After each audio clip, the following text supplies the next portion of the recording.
What's going on, everybody? My name is Nick, and welcome to another episode of Short Circuit Sports, the channel that brings you weekly major coverage of the sports world from a fan's perspective.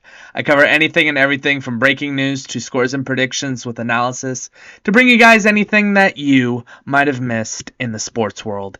That being said, it has been a long couple of weeks since I last got to you guys. I hope that you guys had a great holiday and are having a good start to your new year. That being said, we got a good episode for you guys today. A lot of head coaching moves, not only in professional football, but also in college football as well. For those of you that do watch the show, you guys know that I normally do not cover college sports. That being said, for this particular case, I will make an exception due to who this person is. So for those of you that are interested in finding that out, stay tuned for those details. We've also got quite the head coaching carousel for head coaching free agency going on in the NFL right now. A lot of head coaches are available, so if you are a fan of a team that definitely needs a head coach right now is the time to get them, because there is a lot of quality head coaches still available on the market, and they are all up for grabs. So just putting that out there. And also, it's the start of the NFL playoffs. We've also got round one for the wild card. I believe 6 games going down this weekend. So stay tuned for my picks for those.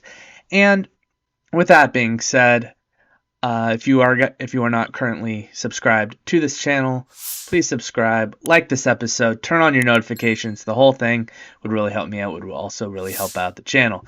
So that being said, stay plugged in, stay charged up, and let's get into it. So yesterday, just to lead off with the college football bit, arguably the greatest college football coach of all time has officially hung them up.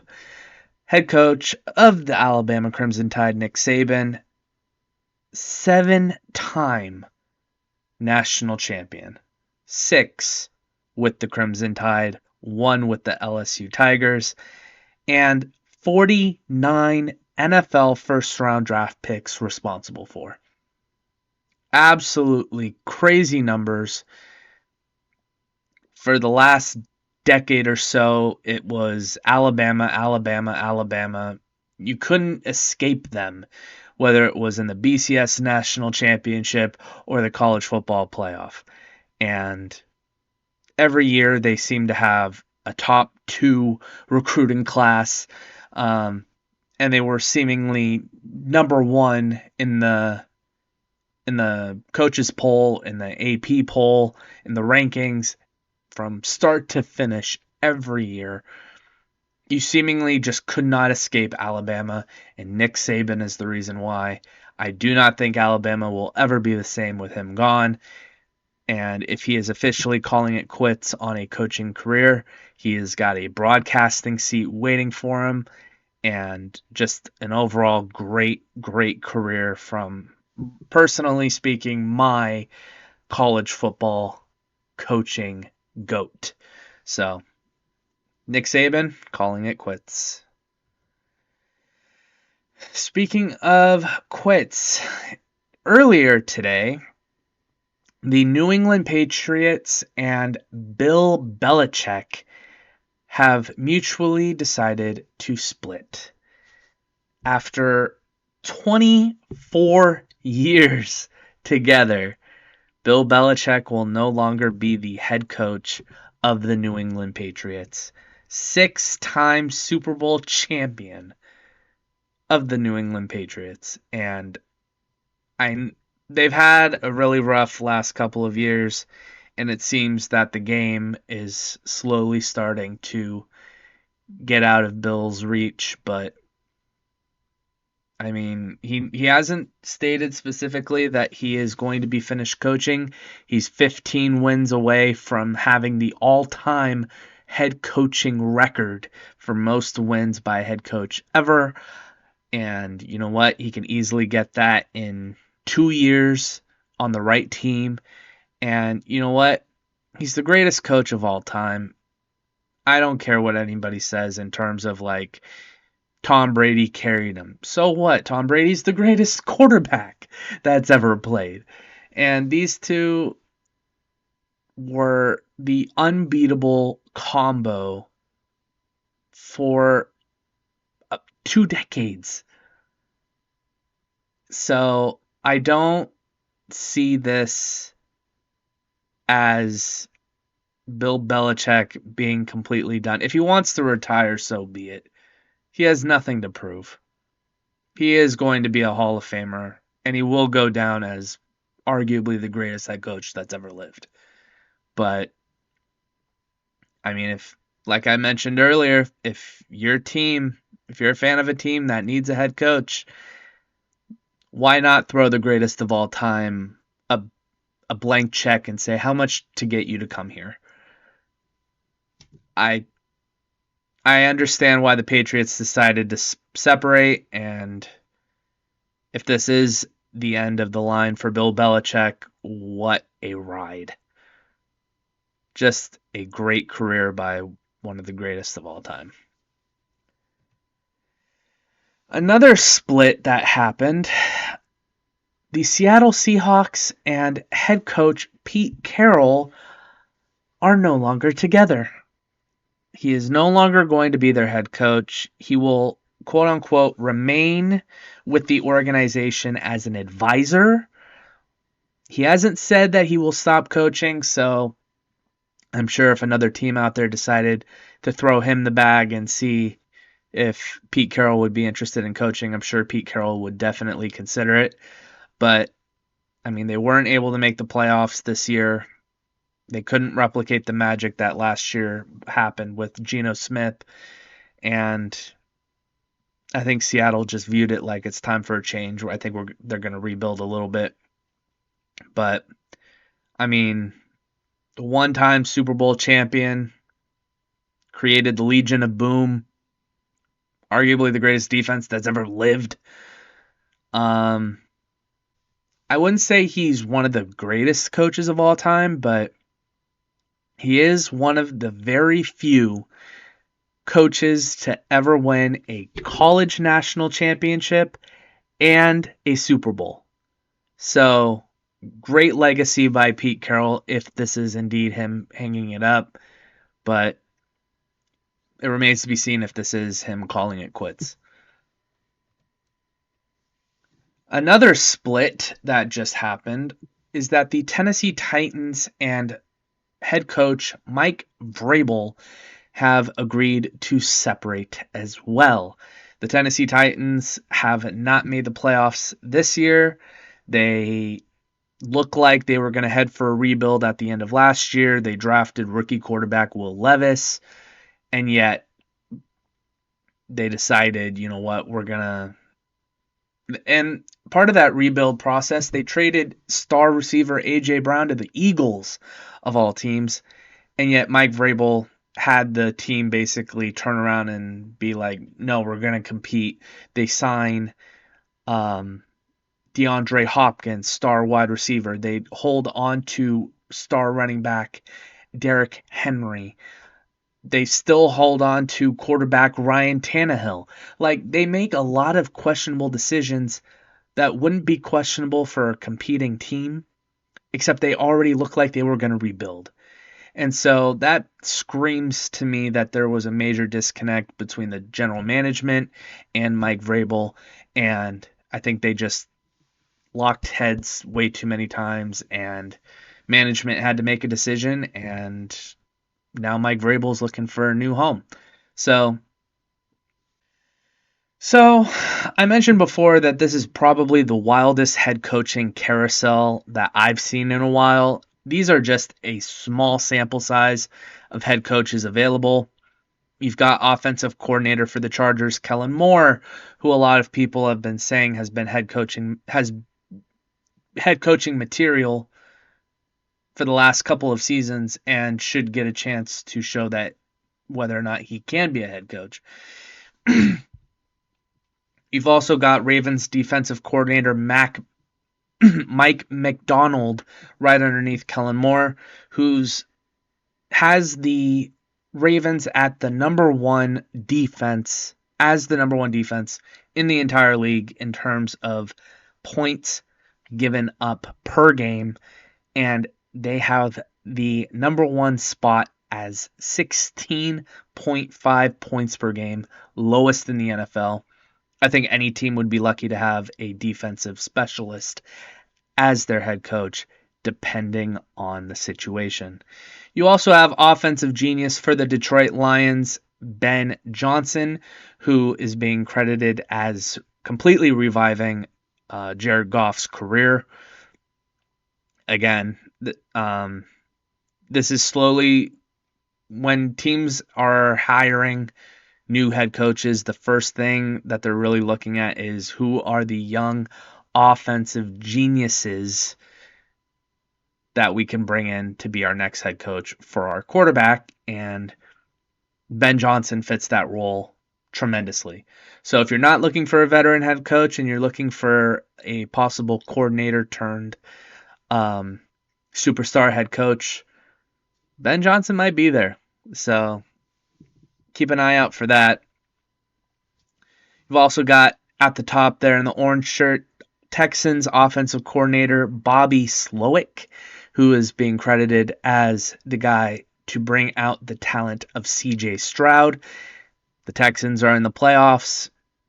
Can't really dispute any of that. I mean, DeMeco Ryans will most likely win Coach of the Year for the Houston Texans, but make no mistake, Bobby Slowick could very well get a head coaching look just based on what he's been able to do with CJ Stroud up to this point in the season. Underneath him, you've got Antonio Pierce, who is the interim head coach for the Las Vegas Raiders, and he has completely turned that Las Vegas squad around. If they had stuck with Josh McDaniels, they could very well be in contention for the number one overall pick. Instead, they were like 1 or 2 games away from making the playoffs. So, an absolute masterclass on turning something bad into something good by Antonio Pierce.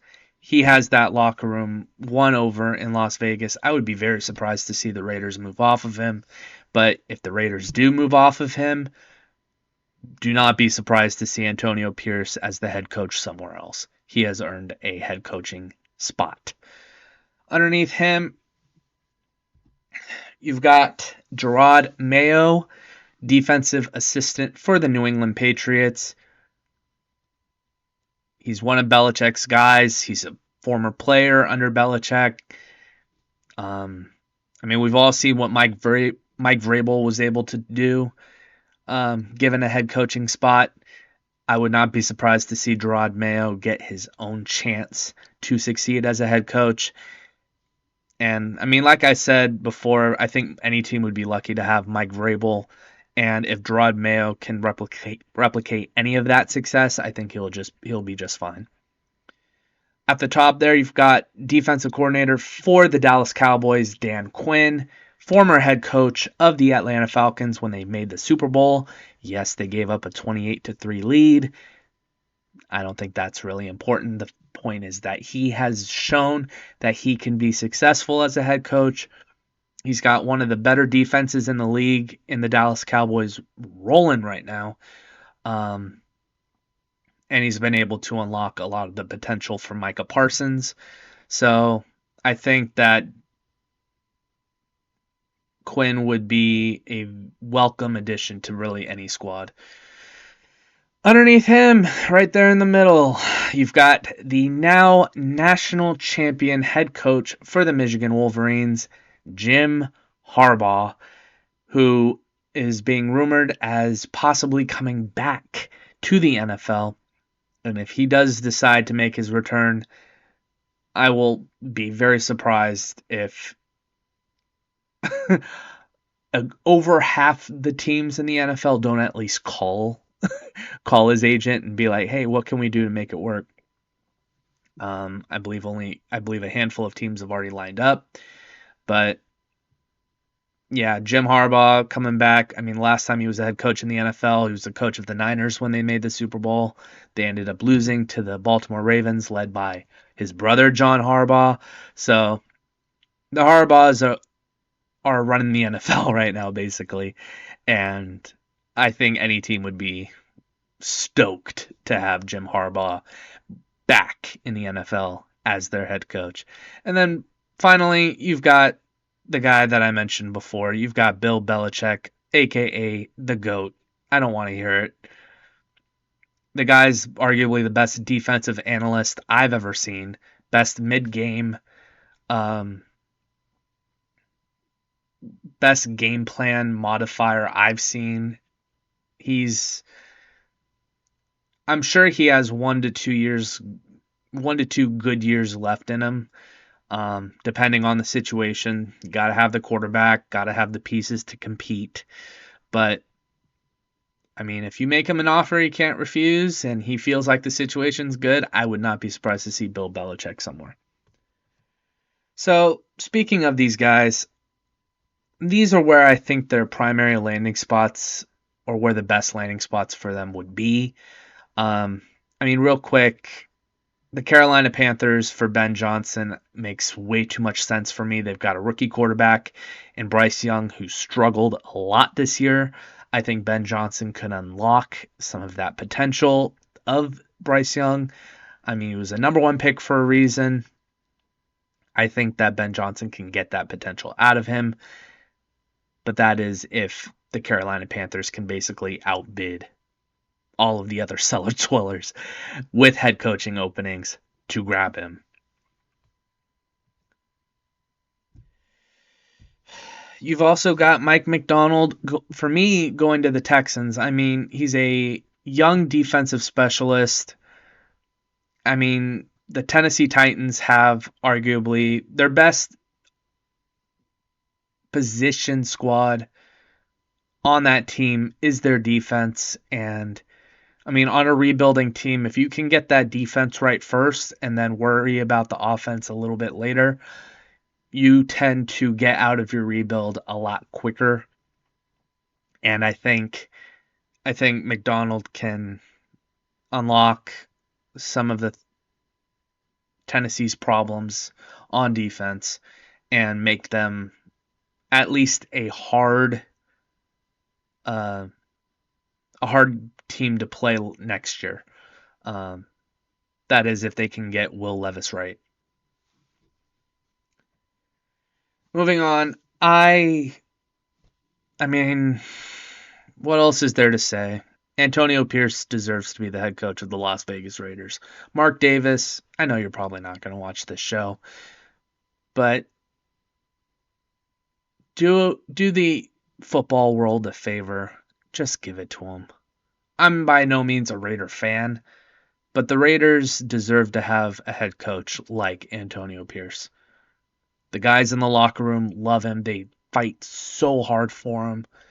And yet, if you let go of him just to try and go after a Jim Harbaugh or a Mike Vrabel, you could end up fracturing your locker room, which would be completely detrimental to the Raiders and would set them all the way back to where they were with Josh McDaniels. They've made so much progress under Pierce, and I feel like they would succeed. They would be division contenders next year with Antonio Pierce. All they need is a quarterback. You can get that anywhere in the draft. If they hire Pierce full time, watch out for the Raiders next year. That is all I'm saying. This one makes a little bit too much sense to me. I mean, Jim Harbaugh to the Chargers. I mean, he's already talked about how much he loves to watch Justin Herbert play. And I mean, in sunny California, I think that when it comes down to it, Jim Harbaugh is most likely going to make his return to the NFL.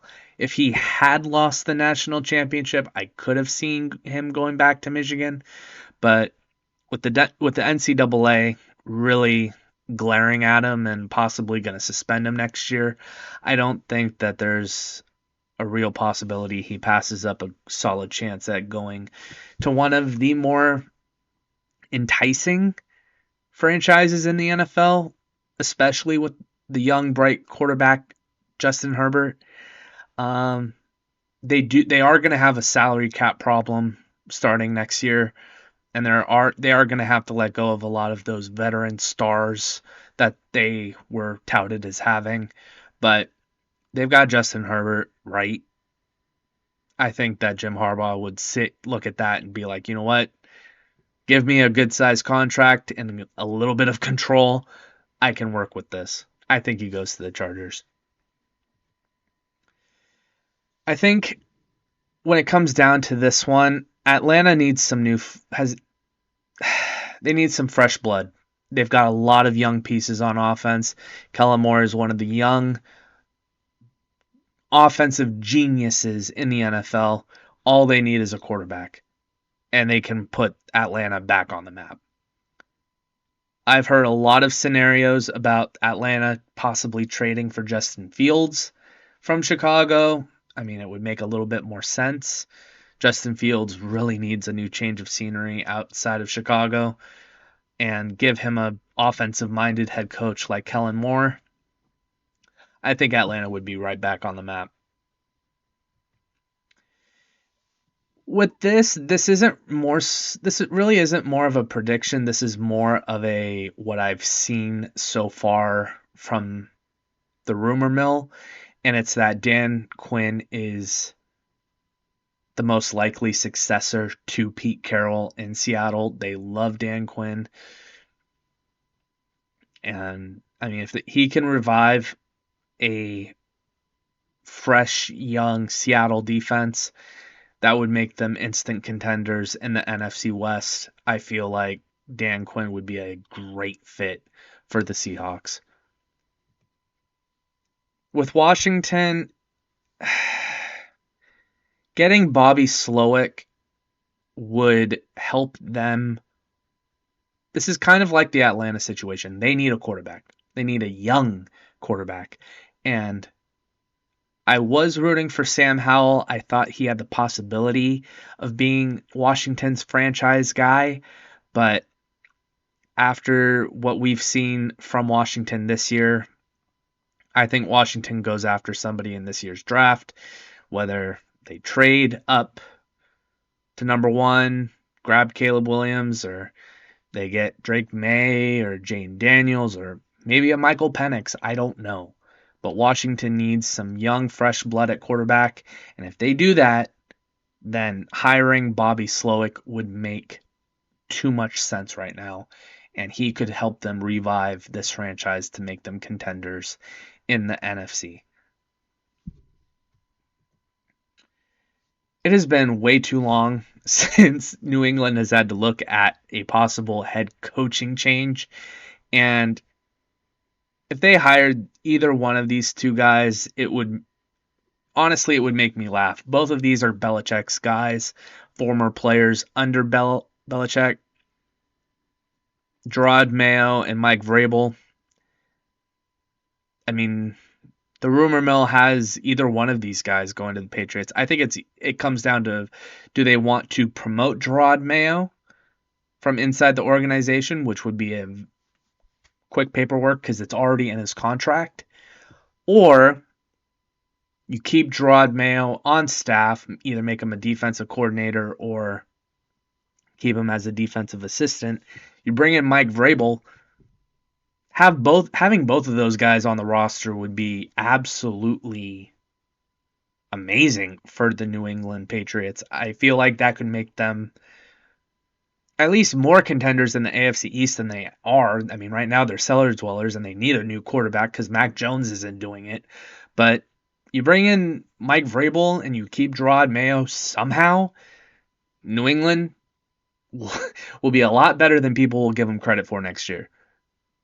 In 1 year. That's what I'm calling right now. If they get Vrabel and they keep Mayo, New England will win the offseason. These are the wild card games for this weekend, and I did pretty decent in my picks for this year during the regular season. I only did 5 games per week. I very well might just do picks for the entirety of the week slates next year. I'm thinking about it. Let me know down in the comments if you guys want me to pick more than 5 games in a week, or if you guys are content with the 5. Let me know. Starting at the number 1 game of the week, you've got the Philadelphia Eagles taking on the Tampa Bay Buccaneers. I have the Philadelphia Eagles winning this one. However, the game is going to be incredibly close. Philadelphia has limped into these playoffs. They have looked absolutely horrendous. They lost back-to-back games against the Cardinals at home. They lost at the New York Giants. Jalen Hurts has not looked good, hardly at all. And he's dealing with a finger issue on his throwing hand. This could very well be a trap game for the Philadelphia Eagles. I could see Tampa Bay pulling off an upset. That really just depends on how well Baker Mayfield performs. But I have Philadelphia, just based on their talent alone, they should win this game. But if their dysfunction shows, I would watch out, because they are a dumpster fire right now. They're in quicksand. However hard they're trying to get out, they're sinking even deeper. So if they lose this game, be ready to start hearing the fire Nick Sirianni chants. I will not be surprised. Oh, and it doesn't help that of their last 6 games, the Tampa Bay Buccaneers are 5-1. Granted, they have a significantly weaker schedule than the Philadelphia Eagles, but success is nothing to sneeze at, so Tampa Bay very well might have the momentum. Moving on, you've got the Matt Stafford game between the Los Angeles Rams and the Detroit Lions. How cool would it be to see Matt Stafford win in Detroit? All of the years there succeeding, him throwing touchdowns to Calvin Johnson.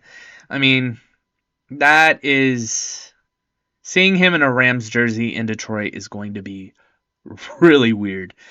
But the Rams have won 4 straight, and they have a lot of momentum going into the playoffs right now. They have a rookie receiver that just broke 2 rookie receiving records. Matt Stafford's playing well. They've got Kyren Williams playing well. That defense is playing very, very well. I could very well see the Rams winning this one. That's why I'm taking them by 3, because I think that they're playing incredible ball right now. I cannot discount the Lions. This is their first home playoff game in a very long time. They've won 3 of their last 4. They've won the NFC North. Jared Goff is still playing very well. This is a revenge game for Jared Goff as well. They swapped quarterbacks. So this game, to me, could go either way, and it really does come down to whoever has the ball last. But if you're asking me who I trust more, Matt Stafford or Jared Goff, or what head coach do I trust more to make the right decision in the close moments, do I trust Dan Campbell or do I trust Sean McVay? I'm going to go with Sean McVay and Matt Stafford. So I'm going to go with the Rams here. Next up, we've got the Green Bay Packers at the Dallas Cowboys. I think that Dallas just has too much talent for Green Bay to really compete with, and it's in Dallas. It's not in the frozen tundra of Green Bay. I feel like Dak Prescott can outperform Jordan Love in this game, and I think that Dallas's defense is gonna have Jordan Love running for his money. I've got Dallas winning this one at least by a field goal. I could see this being by a touchdown, maybe more. Moving on, we've got the Pittsburgh Steelers at the Buffalo Bills. I think that with the Pittsburgh Steelers somehow getting into the playoffs, I mean they've won 3 straight going into this wild card round, but I mean those 3 wins were against a battered Cincinnati Bengals team without their starting quarterback, at the Seattle Seahawks, who just got rid of their head coach, and at the Baltimore Ravens. Oh, wait, the Ravens were playing their backups because they've already clinched the 1 seed. So, and they're going up against a team like the Buffalo Bills, who have won 5 straight to end the year. And those were against the Chiefs in Kansas City, home against the Cowboys, at the Chargers, home against the Patriots, at the Dolphins. Buffalo has all the momentum right now. I could see this being a complete wash of a game. This game could very well be over by halftime if Josh Allen plays his cards right and plays like the Josh Allen I know he can play as. If this game is